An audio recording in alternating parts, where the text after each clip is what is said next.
Bonjour et bienvenue dans cette vidéo où nous allons nous intéresser aux réactions nucléaires.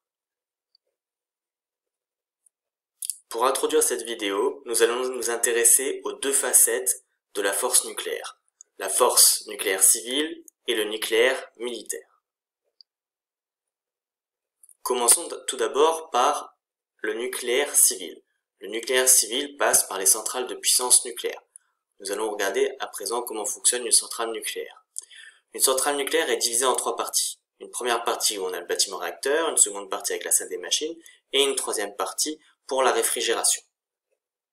Le cœur de la centrale, là où ont lieu les réactions nucléaires, c'est le réacteur. Dans ce réacteur, il y a une cuve qui contient un matériau fissile. C'est ici qu'ont lieu les réactions nucléaires avec par exemple des barreaux d'uranium. Ces barreaux d'uranium, à cause des réactions nucléaires, ont une température extrêmement élevée et viennent augmenter la température d'un fluide. Alors ce fluide n'est pas de l'eau et ce fluide est mis sous pression, de sorte que ce fluide monte à une température extrêmement élevée, de plusieurs centaines de degrés. Entre ce circuit primaire et ce circuit secondaire, il y a un échangeur thermique, où l'énergie thermique du fluide contenu dans le circuit primaire est transférée au fluide du circuit secondaire. Donc dans ce circuit secondaire, on a donc un fluide qui est de l'eau, dont la température augmente à cause de cet échange thermique, et cette eau se retrouve sous la forme de vapeur d'eau.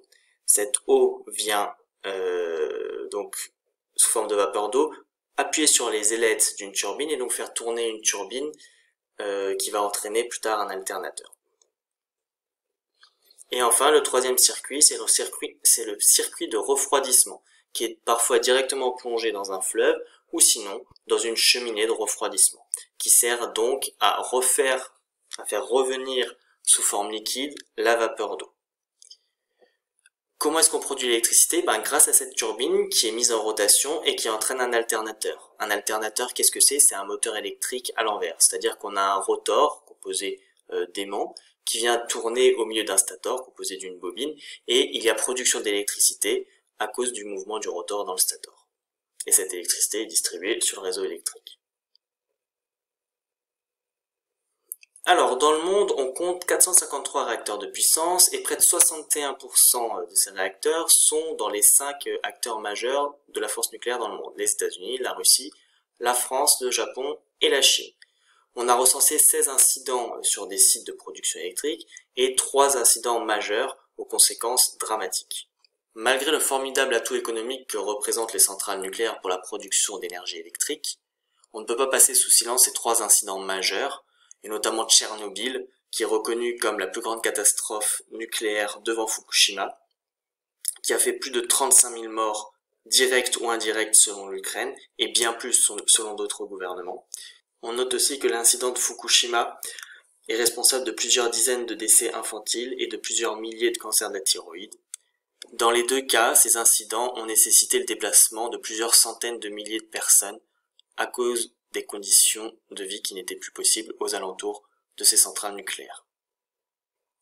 En France, on compte 58 réacteurs répartis dans 19 centrales et on compte 3 incidents sur site sur les centrales et 2 incidents sur des sites de production. Aujourd'hui et depuis les années 80, la part de la production d'énergie électrique en France est devenue principalement d'origine nucléaire, avec aujourd'hui près de 80% de l'énergie électrique qui est produite par les centrales nucléaires. Mais le nucléaire, ce n'est pas seulement le nucléaire civil et énergétique, c'est aussi le nucléaire militaire.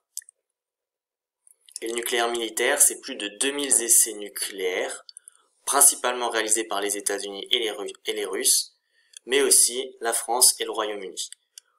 On constate 4 types d'essais nucléaires, les essais dits terrestres, les essais dits souterrains, les essais dits atmosphériques et les essais subaquatiques. 2 types de bombes ont aussi été testés, la bombe A, c'est la bombe à fission nucléaire, et la bombe H, c'est la bombe à hydrogène, c'est la bombe à fusion nucléaire, qui est bien plus puissante que la bombe A.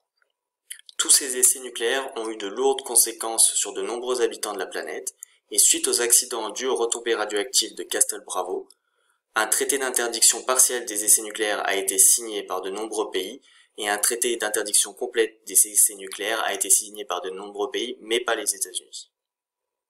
Mais le nucléaire militaire, ce n'est pas seulement des essais nucléaires, c'est aussi l'utilisation pratique de l'arme nucléaire contre une population civile en 1945 par les États-Unis d'Amérique, sous prétexte de non-reddition du Japon qui a utilisé la bombe atomique dans sur deux villes, Hiroshima et Nagasaki, faisant ainsi 250 000 morts directs et près de 200 000 morts indirects. Après cette introduction un petit peu longue d'un point de vue historique et économique de la force nucléaire, nous allons nous y intéresser d'un point de vue bien plus physique. Alors, il existe deux types de réactions nucléaires. La première, que vous voyez à gauche, c'est la fission nucléaire. On a un noyau assez gros qui vient être percuté par un neutron. Sous l'effet de ce choc, ce noyau vient se séparer en plusieurs noyaux de plus petite taille. C'est la fission nucléaire. À droite, c'est la fusion nucléaire. C'est deux noyaux de petite taille qui viennent se choquer pour former un noyau de plus grande taille. En réalité, c'est le choc de deux atomes, un de deutérium et un atome de tritium, qui sont tous les deux des isotopes de hydrogène, qui viennent former un noyau plus gros, un noyau d'hélium. D'un point de vue strictement énergétique, la fission nucléaire développe une énergie bien moins importante que la fusion nucléaire, qui développe une énergie considérable. Alors justement, vous avez ici le schéma qui représente une fission nucléaire avec notamment certaines flèches que nous allons étudier. Donc vous voyez, il y a un neutron, ici, qui vient percuter un noyau de grande taille, et ce noyau vient se séparer en plusieurs noyaux qu'on appelle les produits de fission.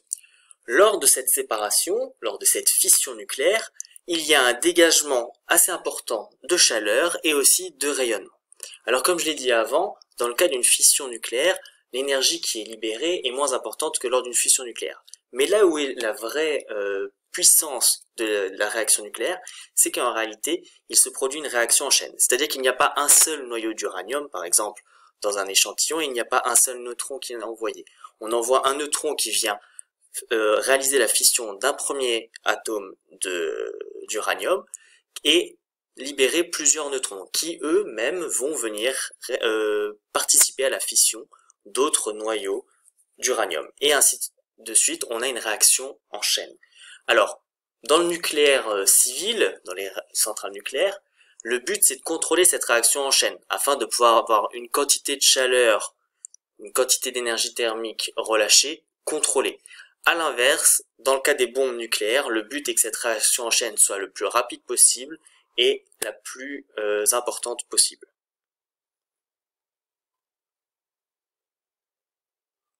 On va faire un petit rappel sur la représentation symbolique de l'atome qui va nous être nécessaire après pour équilibrer les équations nucléaires. Donc la représentation symbolique de l'atome, elle est ici. AZX. X, c'est le symbole atomique, donc par exemple C pour le carbone ou U pour l'uranium, ou Cl par exemple pour un atome de chlore. A, c'est le nombre de nucléons, et Z, c'est le nombre de protons. Alors on reprend ce petit schéma ici, on ne s'intéresse qu'au noyau dans le cas des réactions nucléaires. Ce noyau, il est composé intégralement de nucléons, c'est-à-dire que toutes les billes que vous voyez ici, ce sont des nucléons. C'est-à-dire que les billes rouges et les billes jaunes sont des nucléons. Mais comme vous le voyez, il y a des billes rouges et des billes jaunes. Et bien les billes rouges, ici en l'occurrence, ce sont des protons, et les billes jaunes, ce sont des neutrons. Étudions la réaction de fission nucléaire dans le cas général, à l'aide de ce schéma. Dans le cas général, on a un noyau initial qu'on appelle le noyau pair, qui est instable, qui est noté AZX, et qui vient être transformé par une réaction nucléaire en un noyau fils, de taille réduite en général, lorsque c'est une fission nucléaire, qui est noté A'Zy et d'une ou plusieurs particules. Donc si on écrit ça d'un point de vue d'une équation, ça nous donne notre noyau initial, AZX, qui donne le noyau fils, A'Zy plus la particule. Et cette particule, on peut la noter petit a, petit z, q. Il y a des lois de conservation qui s'impliquent, c'est-à-dire qu'il doit y avoir une conservation de la matière, c'est-à-dire qu'on doit avoir le même nombre de nucléons avant et le même nombre de protons, avant et après, et le même nombre de protons avant et après. C'est-à-dire que ce grand A là, il devra être égal à A' plus petit a. Et ce grand Z devra être égal à Z' plus petit z. C'est ce qui est noté ici. A égale A' plus petit a et Z égale Z' plus petit z. C'est la loi de conservation de la matière tout simplement. Alors, essayons de mieux comprendre avec un exemple concret. Ici, on a un atome d'uranium 235, composé de 235 nucléons, parmi lesquels 92 protons. Et ce noyau d'uranium va subir une réaction nucléaire, avec une transformation donc de son noyau, et va être donc transformé en un atome de thorium 231, c'est-à-dire de 231 nucléons, et 90 protons, plus un atome d'hélium, composé de 4 nucléons et de 2 protons. Si on fait la somme totale des nucléons avant la flèche, on en a 235. Et normalement, après la flèche, on doit en avoir 235 aussi, parce qu'on en a 231 plus 4, ce qui fait bien 235. Et on doit avoir exactement la même chose pour les protons. Avant, on a 92 protons. Après la flèche, on en a 90 plus 2, ce qui fait bien 92. On a bien aussi 92 protons. Alors en pratique, il y a 3 réactions de fission nucléaire possibles. La première, c'est la radioactivité alpha. Elle concerne les noyaux lourds, c'est-à-dire des noyaux qui ont un grand numéro atomique, au-delà de 90 en général, comme l'uranium ici qui a un numéro atomique qui vaut 92. Le numéro atomique, je rappelle, c'est le nombre de protons. Et donc il y a une particule alpha qui est émise. Et la particule alpha, c'est un noyau d'hélium, noté 4,2He, c'est-à-dire que c'est un atome composé de 4 nucléons, parmi lesquels 2 protons. Donc ici on a par exemple une réaction qu'on vient de voir juste avant, la réaction de l'uranium qui donne un atome de thorium plus un atome de hélium, donc ça c'est bien la radioactivité alpha. La seconde radioactivité, c'est la radioactivité bêta-.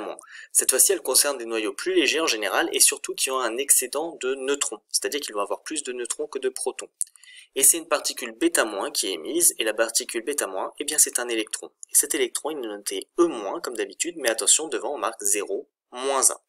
Alors regardez ici par exemple, on a une réaction nucléaire avec comme noyau pair le carbone 14, c'est-à-dire composé de 6 protons et de 14 nucléons, ce qui fait, si on fait le calcul, 8 neutrons, parce que 8 plus 6, ça fait 14, et qui va former un noyau d'azote, composé de 14 nucléons et de 7 protons, et un électron. Comme il y a un électron qui est émis, on sait que c'est la radioactivité bêta-. Et enfin, la dernière radioactivité, c'est la radioactivité bêta+, qui concerne les plus petits noyaux, là aussi, et qui ont un excédent de protons. Alors, c'est la particule bêta+, qui est émise, et elle est notée 0 plus 1 E+. Et cette particule, c'est le positon. Alors, on dit bien positon et pas positron. Positron, c'est un terme anglais. On peut aussi dire anti-électron, mais le terme le plus approprié, c'est positon. Donc ici, on a un atome d'oxygène 15-18 qui vient subir une réaction nucléaire et qui devient un atome d'azote 15-7 et donc un positon est émis. Donc on voit bien que c'est une radioactivité bêta+.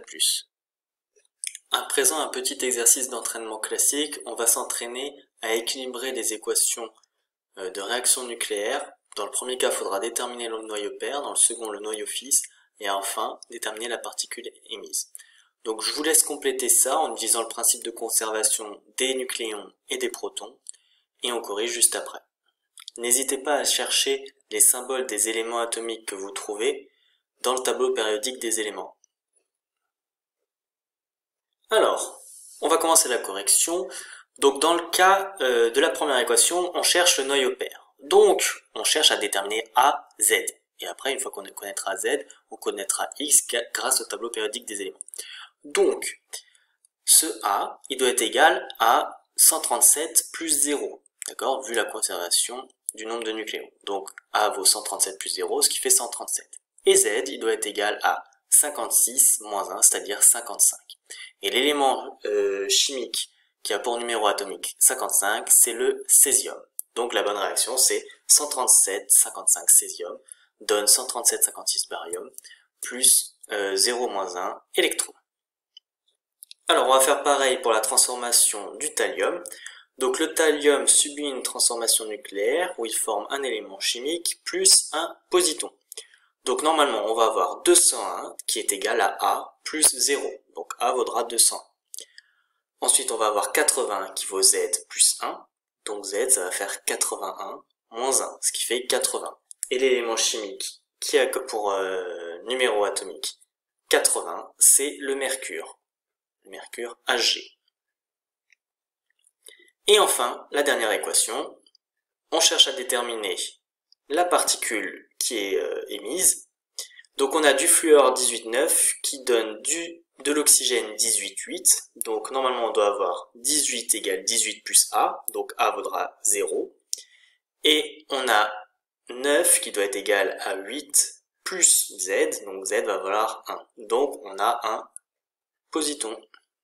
0 plus 1 E+.